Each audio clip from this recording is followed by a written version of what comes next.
Yo, what's up? It's the King, baby, and we have a lot of new Hogwarts Legacy footage and details. Some of the game's biggest content creators, as well as some big journalists like IGN and whatnot, they have all been given the chance to play the game and record their own footage. And today, they have shown us, fellow fans, what they have played and also gave us some new details about the game we didn't already know. So, let's go ahead and dive right in and break this stuff down. Starting with the biggest news of all. Yes, you can swim with the mermaids in this game. You may begin at the sound of the cannon.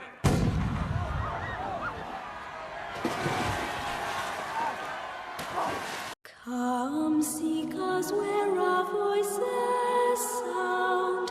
We cannot sing above the ground. An hour long. No, but seriously, swimming is now confirmed in the game. As for what you can do other than just swim is yet to be discovered, but it isn't like an instant death out of bounds area if you hit the water like in Halo, so that's pretty nice. You can't go underwater or use your wand from what it looks like. Who knows? Maybe deeper into the game there will be a section where you can actually go underwater to do a quest, maybe? I don't know. Use gillyweed or the bubblehead charm, for example, but only time will tell. Either way, it's pretty neat that you could still swim and you don't just die, you know? Pretty cool. Now, it seems that most of the creators, if not all of them, have tried Broomflight out. And from what they have said, and what we can see ourselves, it looks pretty incredible. From how smooth it looks, and how fast you can slow down or turn, they really took their time developing Broomflight, and that's pretty important if you ask me. It also doesn't seem like you're restricted at all in terms of how far you can fly, and how high you can fly. I'm curious to see what kind of broom upgrades we can get in Hogsmeade later in the game, as they said that we can't upgrade our broom, or buy different ones.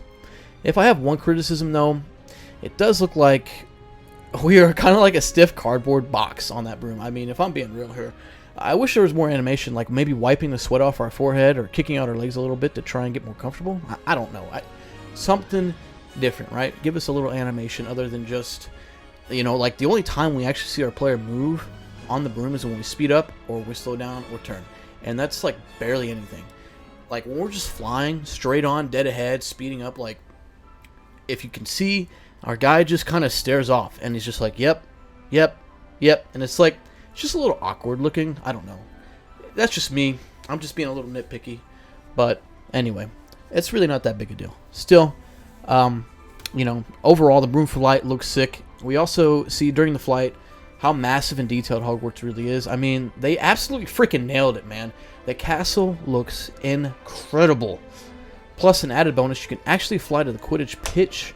And there are some fellow students there, but once again, you can't actually play Quidditch, so best just stay away from there if you don't want to start crying, like me.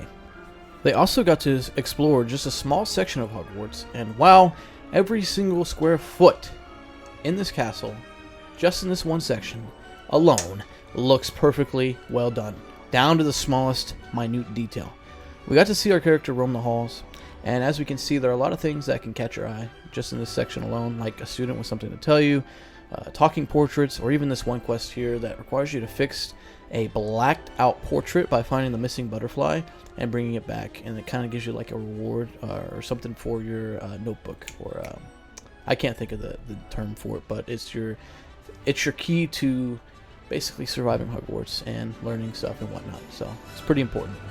And we finally got to see what the library looks like too. That was pretty cool. I mean, we've already seen like a small clip of the library, but it wasn't anything crazy. But now we can actually like fully see like the gameplay of walking around the entire library. Pretty nice. It looks really well done. I don't think that they were allowed in the restricted section, of course, but you know, I can't imagine later on in the game we won't be able to bypass it in some way. You know, I mean, that's gonna be fun. I imagine there's some interesting books in there. But yeah, overall, just this one section alone in Hogwarts, there's a lot to see, and I cannot wait to explore Hogwarts in its entirety, because this castle is massive, as we know, and it is full of secrets and puzzles, as we know again. Freaking pumped.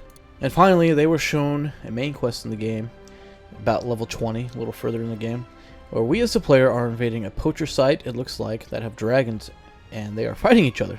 Pretty interesting storyline there. The combat looks very good and more in depth than just spamming spells. Kind of have to think more methodically here. Some enemies will have certain colored shields around them, it looks like, and you have to use the corresponding spell color to break the shield. Otherwise, you can't damage them at all. So say somebody has a yellow shield, you have to use Guardian Leviosa breaks the shield, it lifts him up, then you can kind of just like do whatever you want. But you can't just be like, oh yeah, I'm just gonna spam, stupefy. Like, no, you got to be a little bit smarter here, which honestly is pretty cool. You can't just spam that like Harry does all the time. Expelliarmus, stupefy. No, think about it. Okay. You can also go in stealth mode and cast Petrificus Totalis spell and basically just incapacitate your enemies without alerting others nearby. Pretty neat. There are also potions that you can pull out and use, and you can increase damage. There's one like that. You can do more damage with your spells for like 20 seconds, or you can decrease certain spells' cooldowns, which we've already seen before in the gameplay they've shown about a month or two ago. And there's even a cool mechanic with the mandrakes that will stun your enemies, and that's pretty sick. I mean, you just pull it out of your pocket, you just pull it out, and they go, ah! And then your enemies are like, and then you just go to town. I mean, that's pretty neat. There was also something new that we've yet to see or really talked about at all, and that is the combo meter on the bottom right. When a bar is full, if you can see here, it will allow you to do an instant defeat of an enemy with some cool animations. One looks like you summon a lightning bolt to the enemy and just basically demolish them. And another one looks like you literally toss them around like a rag doll and slam them on the ground, and they are just defeated. It's pretty cool. Now, the part that is most intriguing to me is the spell system. They are going to allow us to have 8 different spells on our spell tree, and you can bind them to whatever button you want. It looks like, at least on like the 4 buttons on like a PlayStation. And basically, you just hold R2, and you can see the other 4 that you have, and then you let go R2, and then you have the other 4, the main 4. And you can kind of upgrade your spells, apparently, from what they have said. And yeah, I mean, they do even cooler things. Like there was a clip where there's a guy who has a freaking fire tornado by casting Incendio. I mean, that's wild. I'm very interested to see what kind of builds I can do in this game, and I plan on making videos on that, by the way, so make sure you sub. As a side note, there's also 6 essential spells that are going to be always on you, cannot be swapped out. Stuff like Lumos, Revelio, Protego, stuff like that, name a few. It's kind of like a little tool belt. It's just going to always be on you. That way you don't ever have to, like, kind of sacrifice a pretty important spell for something else, Overall, though, combat, it just looks amazing. I mean, I've done a 180 on my opinion. When we first saw this game, like the combat back in the reveal in March 22, I was kind of skeptical at first, because it just looked weird, standing out in the open and just fighting off like 12 enemies at once or whatever. Like, it's just a little weird for Harry Potter. But honestly, I know it's a video game, and I'm just seeing it more and more. Like, dude, I'm freaking pumped. Like, it looks sick. I can't wait to get my hands on it. One last thing, though, too, in the quest, there was a boss in the fight that was also an Animagus, and she transformed mid-fight. This is pretty cool, in my opinion. I hope this means that Animagi are in the game a lot more than just this fight, and they have a more complex role. That'd be sick. And if we can become an Animagus as well, I might lose my crap. So, yeah, this section right here alone, yeah, watch out, guys. Game of the Year contender. Watch out. So yeah, the gameplay shown off to the creators and the journalists looking pretty good, and most of them had positive things to say, so that's a pretty good sign. Here's hoping the game lands without any major problems or bugs, and we're all enjoying it day one.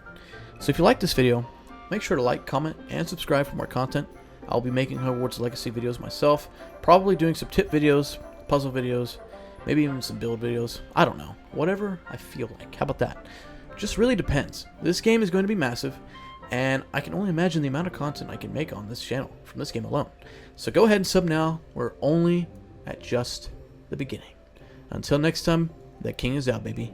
Peace.